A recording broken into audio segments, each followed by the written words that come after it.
So hi everyone, it's me Persage again, and for today's video is moment time with my baby. And ito yung kanyang reaction kapag darating yung papa niya galing from work. So bubukas talaga siya agad sa pintuan para hanapin niya yung papa niya, kasi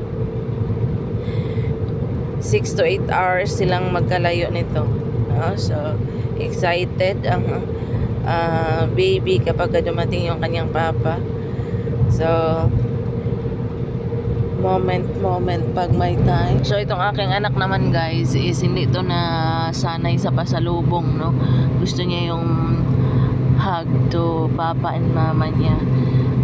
So ganun lang naman yung kasiyahan ng mga parents while they grow up with the children. So again guys, that's all for today's video. Thank you so much and God bless.